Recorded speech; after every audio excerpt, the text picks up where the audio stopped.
నమస్తే, నేను మీ తేజ. ఆంధ్రుల యొక్క కళ నెరవేరబోతుందా? అమరావతికి సంబంధించిన చట్టబద్ధత బిల్ ఏదైతే ఉందో ఈ రోజు దాన్ని పార్లమెంట్ లో ప్రవేశపెట్టబోతున్నారు. అయితే ఇప్పటి వరకు దీనికి సంబంధించి కాంగ్రెస్ పార్టీ కావచ్చు, అలాగే ఆంధ్ర రాష్ట్రంలో ఉన్న పార్టీస్ కావచ్చు మద్దతుని తెలియజేస్తా ఉన్నాయి. కానీ జగన్మోహన్ రెడ్డి గారు మాత్రం ప్రజల్ని తప్పు దావు పట్టించే ప్రయత్నం చేస్తుంది కూటమి ప్రభుత్వం అంటూ కూడా ఆయన వ్యాఖ్యలు చేయడం అయితే జరిగింది. అసలు రాజ్యాంగంలోనే రాజధానికి సంబంధించిన విషయాలు లేవంటూ కూడా చెప్తా ఉన్నారు. రైట్, దీనికి సంబంధించి క్లియర్ ఇన్ఫర్మేషన్ మనం తెలుసుకునే ప్రయత్నం చేద్దాం. మనతో పాటు డిస్కస్ చేయడానికి సీనియర్ జర్నలిస్ట్ దుర్గా గారు ఉన్నారు, అంత మాట్లాడతాం. మేడం నమస్తే.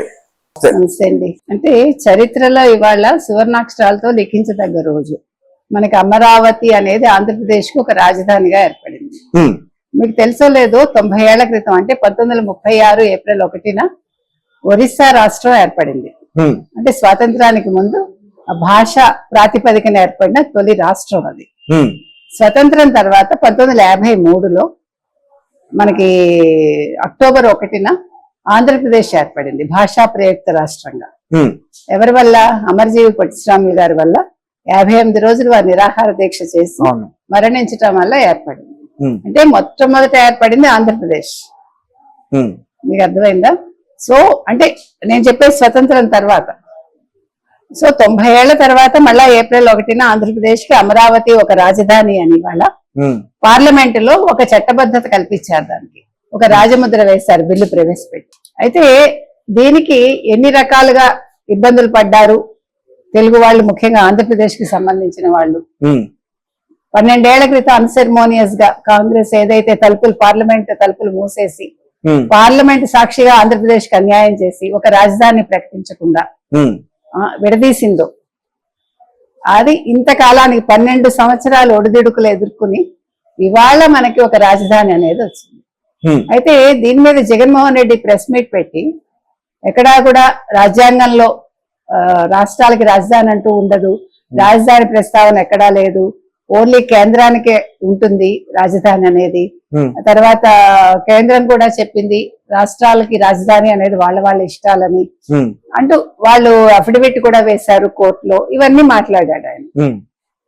కానీ అదే మిథున్ రెడ్డి మీరు చట్ట సవరణ బిల్లు ప్రవేశపెడితే వైసీపీ సంపూర్ణ మద్దతు తెలుపుతుందని అక్కడ కేంద్రంలో చెప్పాడు, ఇవాళ పార్లమెంట్ లో చెప్పాడు. సో ద్వంద్వ వైఖరికి వైసీపీ ఇది ఒక ఉదాహరణ. ఇవాళ ఇది కొత్త కాదు మనకి. మీకు గుర్తుంటే కనుక అయితే ఈవీఎంల మీద కాంగ్రెస్ దానికి వ్యతిరేకంగా బిల్లు పెట్టినప్పుడు వైసీపీ నోరెత్తల, సమర్థించాల.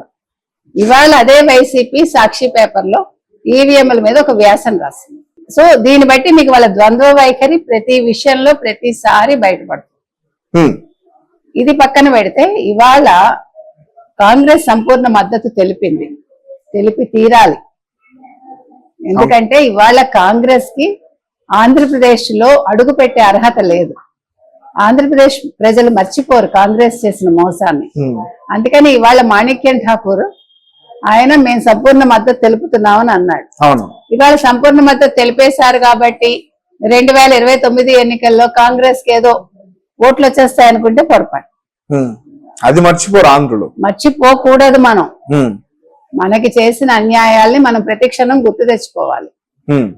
అలాగే మనం ఎవరికి చెడు చేయక్కర్లే, మంచి చేయక్కర్లే. అయిపోయిందండి, చట్టబద్ధత అయిపోయింది.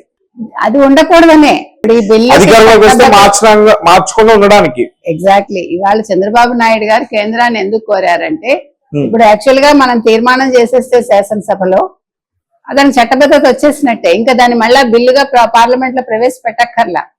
కానీ ముందు చూపుతో చంద్రబాబు నాయుడు గారు ఏం చేశారంటే నరేంద్ర మోదీ గారిని అడిగారు, మాకు చట్టబద్ధత కావాలి, మేము బిల్లు ప్రవేశపెడతామంటే మీరైతే శాసనసభలో తీర్మానం చేసి ఇక్కడ పార్లమెంట్ లో ప్రవేశపెట్టండి, మేము ఆమోద ముద్ర వేస్తామన్నారు. అయితే మీకు గుర్తుంటే కనుకైతే మొన్న శనివారం నాడు వీళ్ళు ప్రత్యేక శాసనసభ నిర్వహించారు. కానీ ఈ జగన్మోహన్ రెడ్డి దానికి అటెండ్ అవ్వాల. వైసీపీ ఎవరు కూడా అటెండ్ కాలేదు. సిగ్గు బుద్ధి ఉంటే అటెండ్ అయి ఉండాలి. ఎందుకు అటెండ్ అవ్వాలి? నువ్వు ఒక శాసనసభ్యుడివి, ఒక రాష్ట్రానికి ఒక రాజధానిని చట్టబద్ధత చేస్తూ అంటే ఒక తీర్మానం ప్రవేశపెట్టినప్పుడు నువ్వు అపోజిషన్ లో ఉన్నావు కాబట్టి నీ బాధ్యత అది. ఒక ఎమ్మెల్యేగా నువ్వు వచ్చి తీరాలి. మీరు ఎమ్మెల్యేగా మీరు అన్ని అనుభవిస్తున్నారు, ఎంపీలుగా అన్ని అనుభవిస్తున్నారు వైసీపీ వాళ్ళు. కానీ రాష్ట్ర ప్రయోజనాల దాకా వచ్చేసరికి మీరు నోర్లు మూసుకుని ఇంట్లో కూర్చుంటున్నారు. అసలు వీళ్ళకి క్యాన్సిల్ చేసేయాలా అక్కర్లేదా వీళ్ళ ఎమ్మెల్యే పదవులు, ఎంపీ పదవులు అని ఇవాళ మనం ప్రశ్నిస్తున్నాం. సో మొత్తం మీద ఇవాళ వచ్చి ఒక ప్రెస్ మీట్ పెట్టేశాడు అంటే దృష్టి మరల్చాలి. మీకు అర్థమైందా? ఈయన విజన్ అంటాడు, తర్వాత సంపద సృష్టి అంటాడు, దోచుకుంటాడు చంద్రబాబు నాయుడు, తర్వాత మళ్ళా అప్పు చేసి రాజధాని కడతానంటాడు. 7 ఏళ్ళు ఏం చేశాడు అని ప్రశ్నిస్తున్నాడు. 5 ఏళ్ళు మొట్టమొదటి 2014-19 మధ్య మనకి అప్పులతో రాష్ట్రాన్ని ఇచ్చారు. ఆ విషయం జగన్మోహన్ రెడ్డికి గుర్తులేదా? రెండోది, ఒక రాజధానికి భూములు పూల్ చేయాలంటే ఇది చిన్న విషయమా? రైతులను ఒప్పించి వాళ్ళ దగ్గర నుంచి మనం సరే ముందు అసలు ఎక్కడ రాజధాని అనేదానికే పెద్ద సమస్య. ఆ రాజధానిని మనం నిర్ణయించాక భూములు మనం పూల్ చేయటం అనేది ఇంకా పెద్ద సమస్య. దానికి రైతులు ఒప్పుకుని భూములు ఇచ్చాక 2019లో నువ్వు వచ్చావు జగన్మోహన్ రెడ్డి. నువ్వేం చేసావు 5 ఏళ్ళు? నువ్వు అసలు అమరావతి రాజధాని కాదన్నావు, అమరావతిని జంగిల్ చేసావు. 3 రాజధానులు అన్నావు, అసలు ఏ రాజధాని లేదు అక్కడ.